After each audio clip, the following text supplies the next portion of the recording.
L'intérêt pour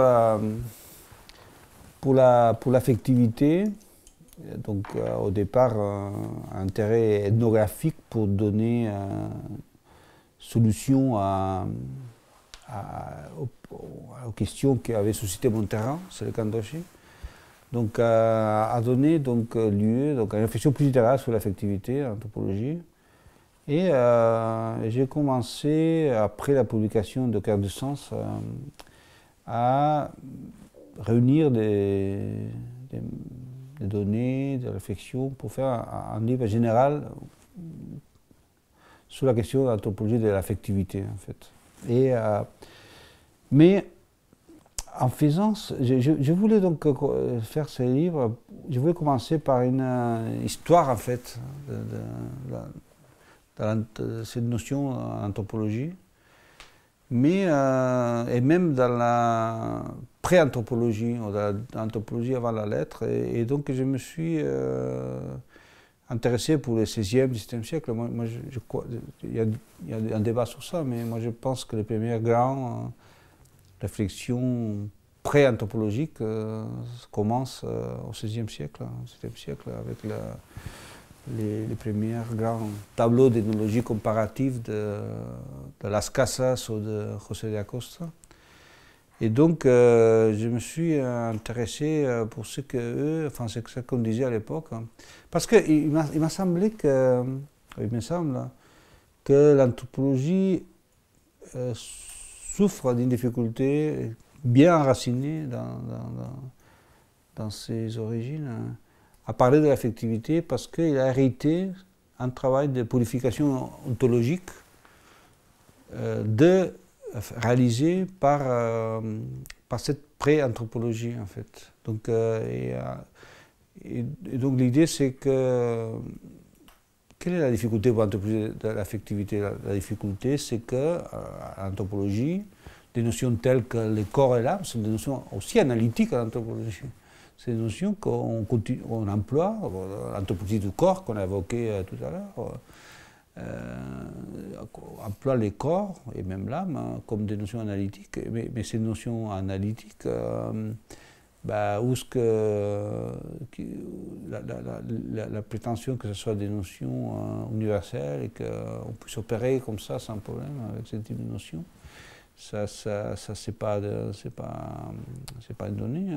Et donc, je me suis intéressé justement pour les origines du discours qu'on pourrait appeler donc de vocation anthropologique dans le sens actuel du terme, au XVIe siècle, au XVIIe siècle. Et donc, si on s'intéresse par ces travaux de Las Casas et de Acosta, entre autres, de l'époque, on tombe tout de suite sur les rapports épistolaires qu'ils entretenaient avec les lexicographes qui travaillaient sur le terrain, en fait, aussi bien en Mésoamérique que dans la région andine, et qui en fait, ils étaient comme dans la division du travail académique actuelle entre ethnographes et anthropologues que Lévi-Strauss. Donc ils étaient un peu, donc il y avait donc Las Casas, il y avait le grand théologicien qui faisait d'anthropologue, et puis ces ethnographes, les ethnographes étaient donc ces lexicographes qui travaillaient sur la langue particulière sur le terrain. Et donc il y a une correspondance très importante, par exemple Las Casas et le lexicographe le premier lexicographe de la langue quechua, Domingo de Santo Tomás, donc dominicain aussi, donc sur place en fait. Et donc je me suis dit, donc, tant qu'à faire, je m'en vais aux sources en fait. Et donc j'ai commencé à m'intéresser à la lexicographie coloniale, comme un travail pour explorer à quel moment et comment on a construit un discours en fait qui a été hérité par l'anthropologie, qui permet de situés dans un même tableau et sans que ça suscite aucun problème. Des sociétés aussi diverses et aussi variées, à partir des étalons textiles corps et âme, au même raison et émotion en fait. Et donc, et en effet, ça s'avérait un travail très passionnant. J'ai consacré beaucoup d'énergie. C'était pas un domaine, enfin l'histoire coloniale, bon, j'avais quelques petites formations d'historien, mais bon, c'est quand même un travail différent que celui d'anthropologue. Donc, je n'avais pas une énorme une culture sur le 16e, 17e siècle. Ça m'a toujours intéressé, comme ça intéressé à tout anthropologue américaniste, mais je n'avais pas une culture. J'ai essayé de la faire à force de lecture, etc. Je me suis beaucoup investi. Et donc, pendant ces dernières 10 ans, on va dire, j'ai commencé à écrire un volume qui est presque, enfin qui est fini, hein, c'est juste, il manque pas grand-chose, sur, que je pense que peut-être va s'intituler La raison lexicographique. Hein, et c'est un peu, qu'est-ce que ça signifie pour l'anthropologie actuelle, ce travail de ces premiers lexicographes qui avaient décidé de mettre, disons, de résumer les mondes par des listes de mots en fait. Et en plus des listes de mots, comme tel qu'un lexique, qui sont qu'on peut trouver un peu partout. Hein. Et donc si on regarde les lexiques de l'époque, c'était des listes de mots en espagnol, avec des listes de mots en différentes langues amérindiennes, et sans que ça pose beaucoup de problèmes. Et donc on peut se dire, en lisant ces lexiques, que bon, bah, finalement c'était assez facile cette histoire, parce que la liste des mots établie par le dictionnaire espagnol latin d'Antonio Nebrija, le premier dictionnaire de la langue espagnole, qui a été employé comme étalon pour faire les autres amérindiens, bah, il définissait déjà tous les éléments à prendre en considération en Amérique. En réalité, dès qu'on s'intéresse à fond à la production de ces lexiques, on voit qu'il y avait des débats très importants entre différents ordres, particulièrement franciscains, dominicains et jésuites, hein, sur les traductions adéquates pour certains termes clés, comme par exemple homme, aux femmes, aux humains, comme par exemple Dieu, comme par exemple animal, comme par exemple corps, âme. Donc, et on voit que par chacun de ces termes, on découvre des témoignages qui disent en réalité il n'y a pas de traduction pour ça. Il n'y a ni traduction pour âme, ni traduction pour corps, ni traduction pour humain, ni traduction pour Dieu, ni même pas pour animal. Et donc du coup, on voit comme, même s'il n'y a pas de traduction, il finit par en proposer une en fait. Ça se passe en débat, parce qu'il y a des débats houleux entre différents ordres sur, par exemple, la nécessité ou pas de traduire Dieu par un terme autochtone ou pas. Bon, ça c'est un classique. Mais aussi, sur, par exemple, pour traduire personne. Bon, il y en a qui proposent un terme, un autre qui propose un autre, il y a un débat. Mais finalement, ce qu'on se rend compte, c'est qu'on a inventé, dans cette expérience primordiale, en fait, de classification et d'interprétation d'autrui, on a inventé un système pour tout mettre dans les mêmes ordres de nature, en fait, pour pouvoir comparer en réalité. Et je pense que finalement, l'anthropologie a hérité une bonne partie de ces travail, hein, que j'appelle de purification ontologique, hein, qui permet en fait, oui, de passer de l'Europe aux Amérindiens et même ailleurs, sans une réflexion assez approfondie sur qu'est-ce qu'il y a derrière ces termes âme au corps comme opérateur analytique. Donc du coup, donc j'ai travaillé sur ça. Je me suis rendu compte en fait que même si ça peut paraître loin, en fait tout ça, c'est 16e, 17e siècle, on voit par exemple comme quelqu'un comme Humboldt, mais pas Alexandre, mais Guillaume de Humboldt, qui est considéré par certains comme le père en fait, de la linguistique et l'anthropologie moderne, parce qu'il invente entre autres la notion de relativisme, quelque chose, un peu la notion de relativisme culturel, ça peut être, on l'attribue souvent à Humboldt. C'est Humboldt lorsqu'il était, où est-ce qu'il a en fait forgé ces notions, il a forgé en contact avec un jésuite, Hervasi Panduro, parce que Humboldt était ambassadeur de Prussie à Rome. Et à ce moment-là, à Rome, donc c'est au début, à la fin du début du 19e, il y avait tous les jésuites expulsés qui sont arrivés dans le XVIIIe siècle à Rome et que expulsés de tous les territoires et ils débarquent tous à Rome et donc il y avait donc ces jésuites Hervasi Panduro qui avaient réuni tous ces, en discutant avec tous ces jésuites qui arrivaient de partout, il a réuni dans différents volumes, en fait, toute la connaissance que ces jésuites avaient amenée de partout dans le monde et en contact. Et donc, en fait, ces jésuites, Hervasi Panduro, c'était le dernier, si vous voulez, de toute une tradition qui commence au XVIe siècle, XVIIe siècle, et qui, on peut, de façon métaphorique, bien sûr, mettre en rapport avec l'anthropologie et la linguistique moderne à partir de ces contacts réels qu'il y a eu cette tradition, longue tradition de la Renaissance avec la nouvelle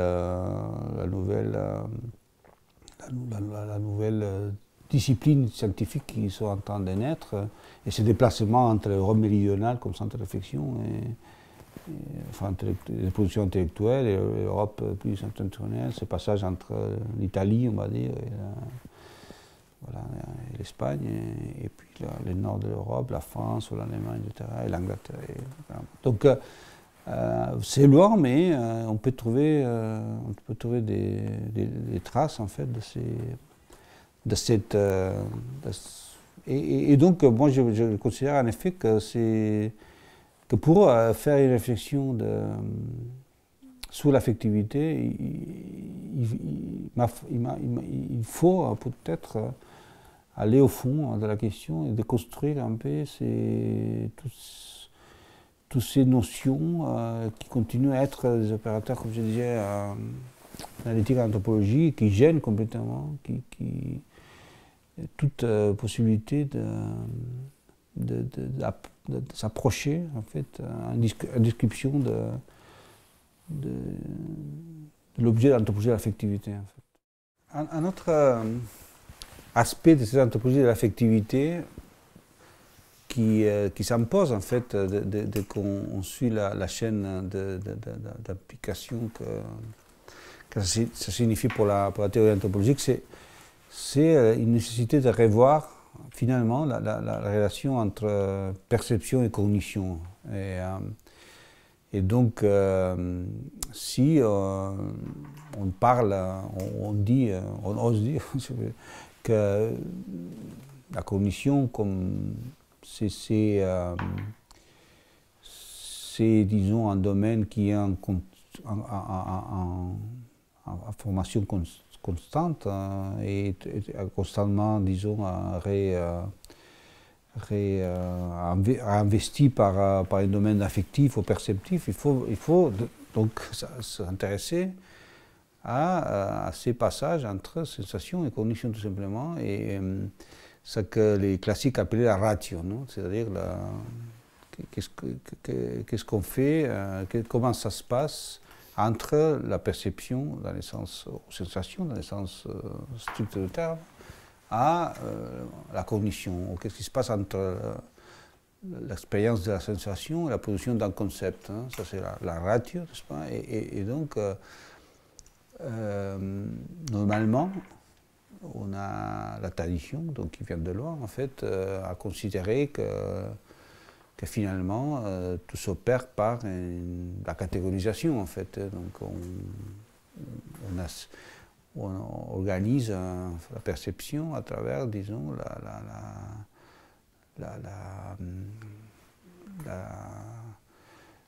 le rapport entre, en fait, expérience sensible et catégories conceptuelles. Donc, on met en relation les uns les autres, de façon verticale, on va dire. Et puis, voilà, donc donc, moi, donc, un des objectifs, et ça, c'est peut-être ces chantiers que je commence à travailler sur ces travail sur l'anthropologie théorique en général, une fois la question de l'histoire de ces domaines d'anthropologie réalisés par ces livres qui est presque fini dans la zone psychographique, c'est donc s'intéresser par ces phénomènes, entre autres, mais en particulier par ces phénomènes. Et j'ai déjà avancé quelques éléments, j'ai quelques publications. En particulier, j'ai travaillé sur le domaine des couleurs, en fait, qui est un classique de l'anthropologie. J'ai voulu dire, justement, parce que c'était un classique de ces réflexions-là,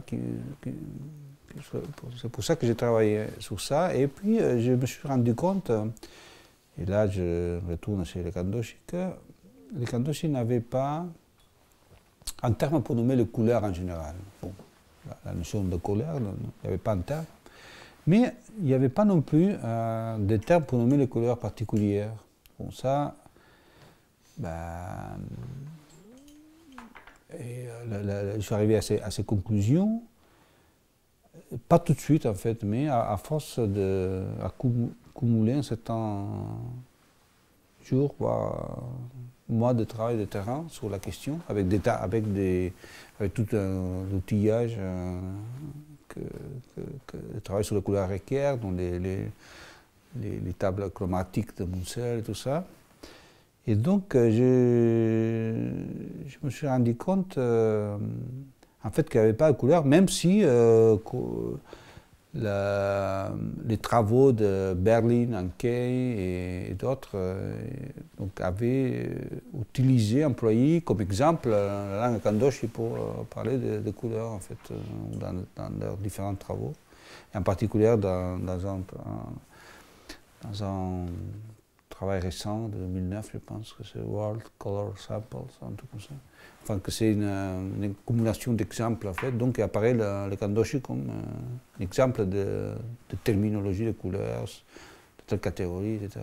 Bon, bref, je me suis donc, je commence à travailler, etc., pour voir si ces données étaient correctes et tout. Et bon, à force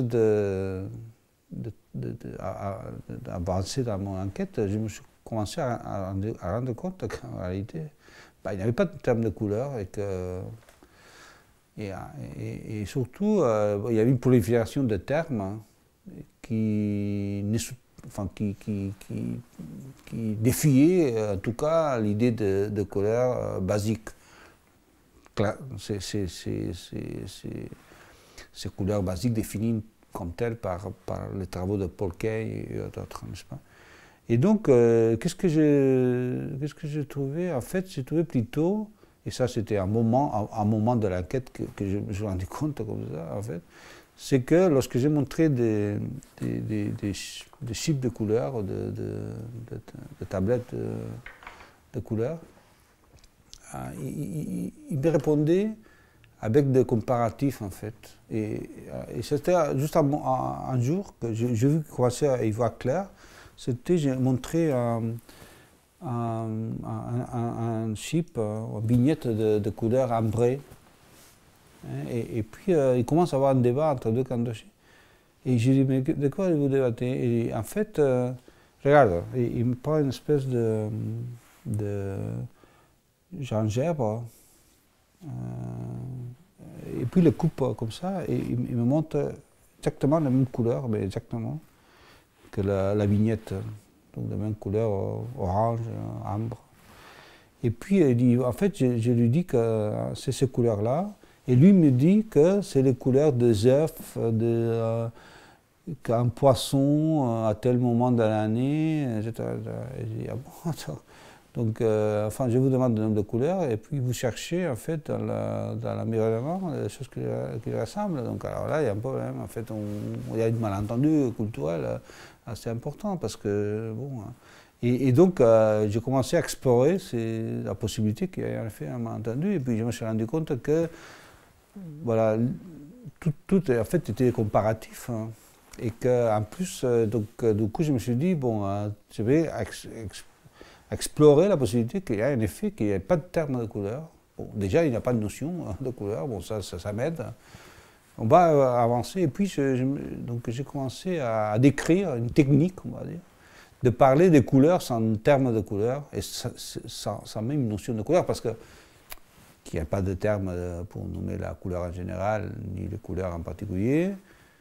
Ça ne veut pas dire qu'ils ne sont pas capables de différencier les nuances chromatiques.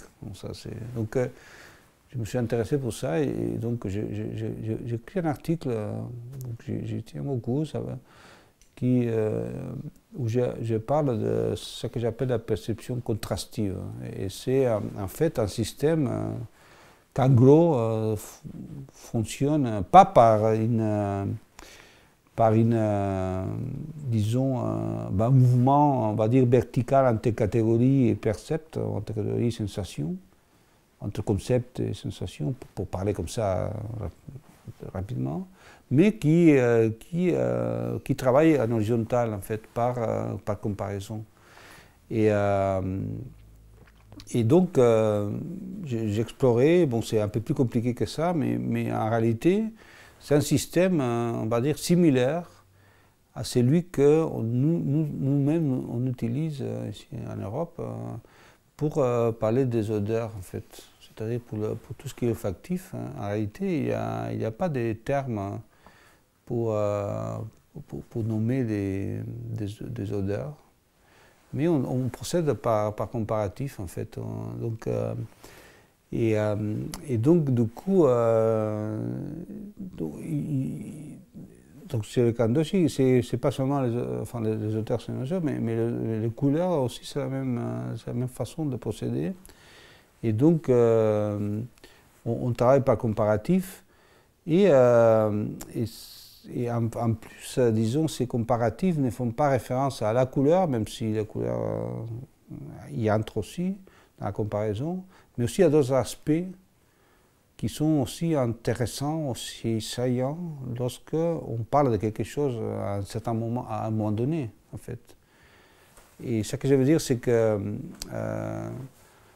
entre les Kandoshi qui ont une connaissance très développée du milieu naturel dans lequel ils habitent, les noms d'une couleur, enfin, ou de quelque chose qui a la même couleur qu'une autre, c'est peu important. Il faut plus de références pour que ce soit quelque chose d'intéressant de communiquer. Donc, lorsque un comparatif permet, en fait, c'était comment cette chose? Si tu dis c'est blanc ou noir ou rouge,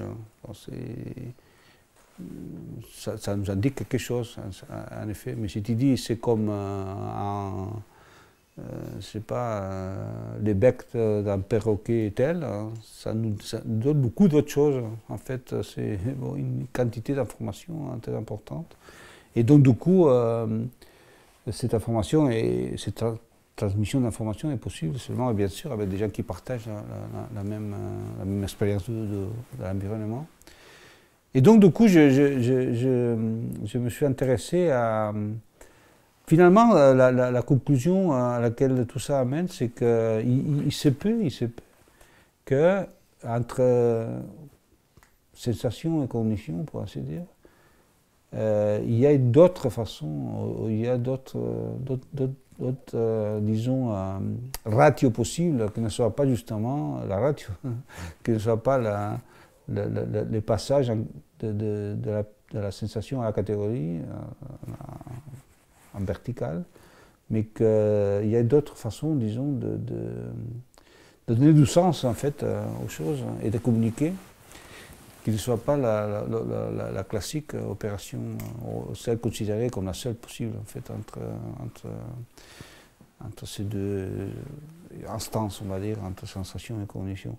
Donc du coup, ça nous ouvre la porte en fait à aborder différemment ces domaines et voir si, en plus de ces deux façons, donc la catégorisation et ce que j'appelle la perception contrastive, il y en a peut-être d'autres. Hein, et ça nous ouvre en fait la recherche à d'autres possibilités qui met finalement, qui en réalité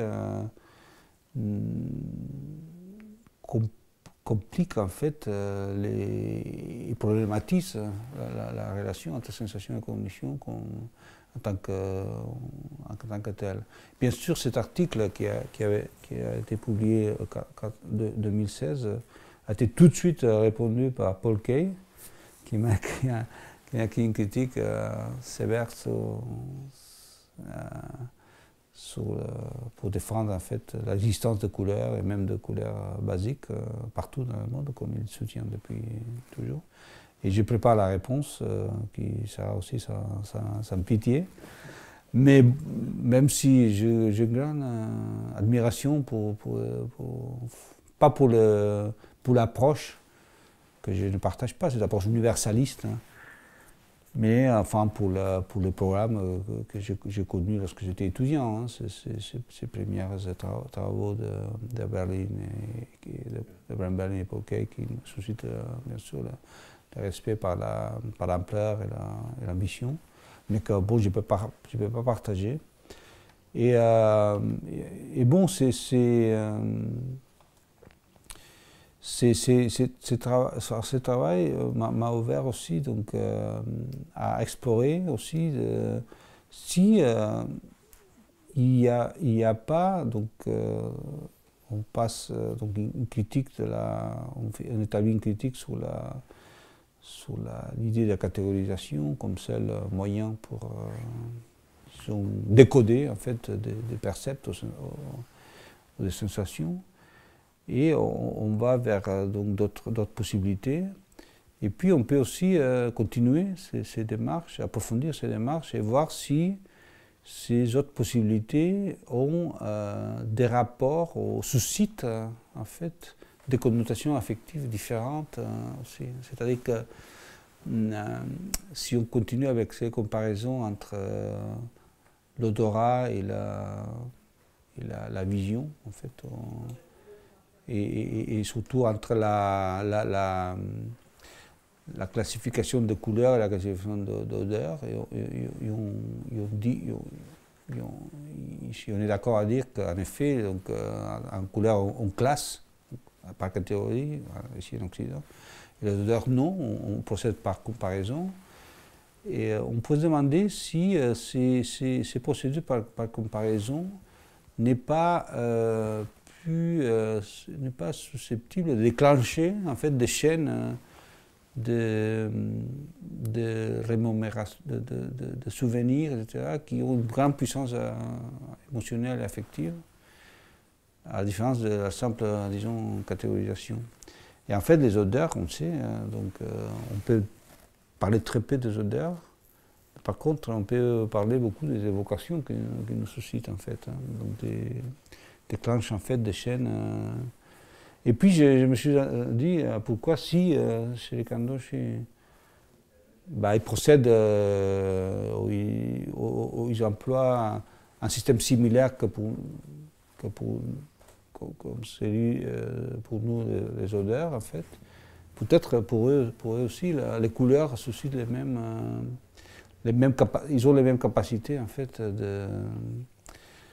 d'évocation affective, et puis le résultat s'avère plutôt positif, c'est-à-dire que moins on a des taxons ou des catégories établies pour parler des choses, plus ces choses plus ces objets sont susceptibles de déclencher voilà, de chaînes, on va dire, de mémoire affective riche et sophistiquée. Voilà, ça c'est une des conséquences en retour sur l'anthropologie de l'affectivité sur laquelle je m'intéresse. L'année passée, je me suis donc présenté à INSEAD, à l'école d'éducation sociale de direction d'études. Et c'est bon, notre étape de l'évolution en fait de ma position institutionnelle dans l'anthropologie ici à Paris. Et aussi, ça m'a fait grand plaisir parce que j'étais déjà directeur de thèse à cette même institution depuis un moment, depuis 2009, lorsque j'ai passé mon habilitation, j'ai commencé à diriger des thèses. Et ensuite, lorsque j'étais donc promu directeur de recherche au CNRS, qui était mon antérieur, disons. Et donc, bon, la direction des travaux, ça a des occupations plus importantes, à part la recherche des étudiants. J'ai un certain nombre déjà des thèses soutenues sous ma direction et d'autres qui sont en cours. Et de nouveaux étudiants que tous les ans, j'accepte de diriger. Et ça permet à la fois, donc, surtout contre toute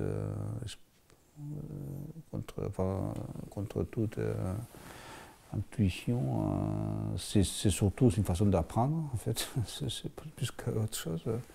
Et de peut-être aussi de montrer ou d'enseigner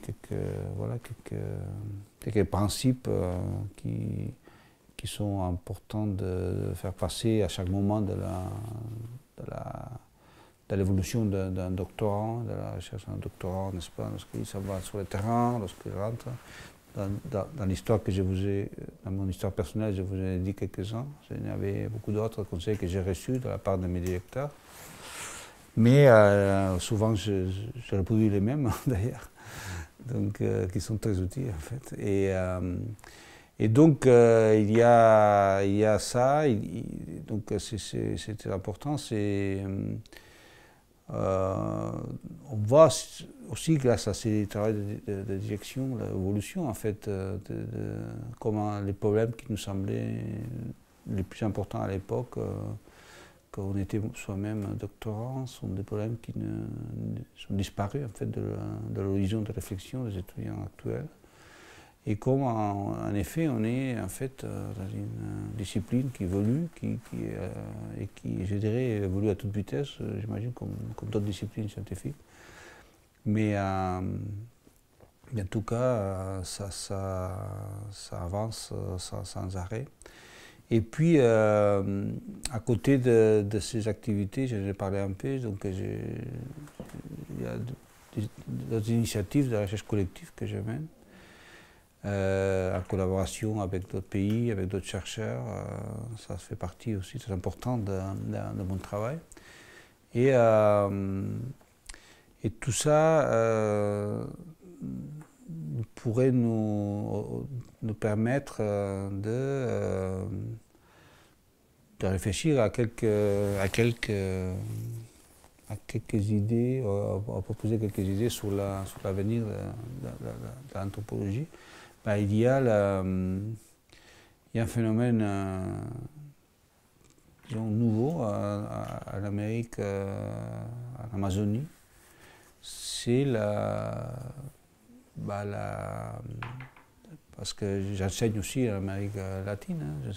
J'ai beaucoup enseigné au Pérou, etc. Et je me suis rendu compte en fait qu'il y a donc un phénomène tout à fait nouveau, c'est l'entrée des autochtones eux-mêmes à l'étude de l'anthropologie. Et donc ça c'est quelque chose qui va quand même, peut-être pas tout de suite, mais ça va quand même pas mal faire évoluer l'angle d'approche de l'anthropologie dans l'avenir.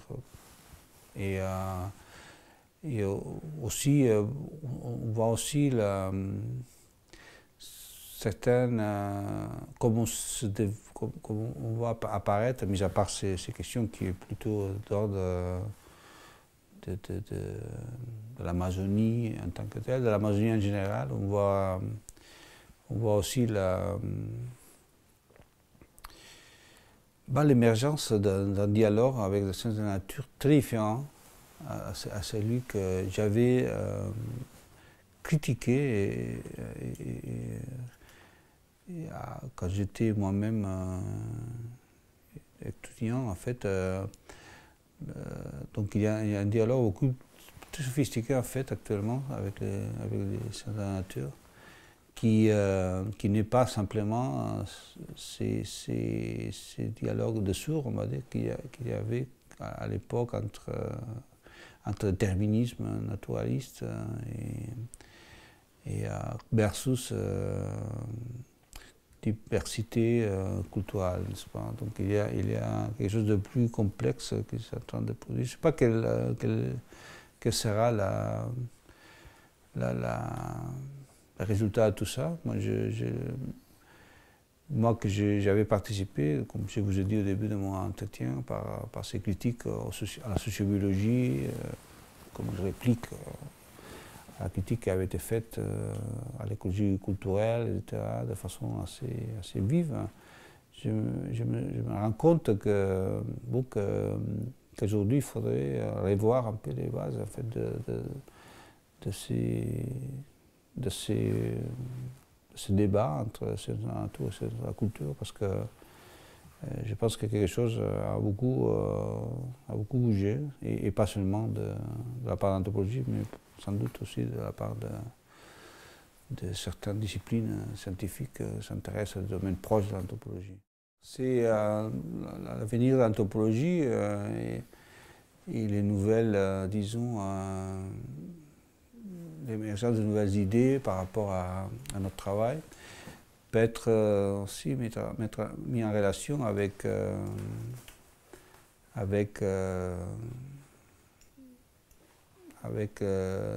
travail sur Lévi-Strauss que j'avais fait lors de son centenaire. Où j'avais donc réuni quelques articles que Lévi-Strauss et entretiens que Lévi-Strauss avait fait dans les 10 années avant le centenaire. Donc, à partir du moment qu'il avait eu 90 ans. Et puis dans un de ces articles, Lévi-Strauss disait que lorsqu'il était lui-même anthropologue plus jeune, il travaillait dans le cadre d'une anthropologie tonale. Non? Donc il lisait une anthropologie. Il faisait donc comme il aimait le faire, toujours des comparaisons avec la musique, une anthropologie tonale, c'est-à-dire que c'était l'anthropologie d'une société qui regarde les autres en fait. Et donc il organise en fonction de ce point de vue, et en fonction de la soi-disant supériorité technique et scientifique que les Européens croyaient avoir. Donc il organisait les autres sociétés. Donc ça c'est pour lui l'anthropologie tonale, l'anthropologie dodécaphonique en fait. On disait que bon là c'est l'anthropologie où il y a une multiplicité de points de vue sur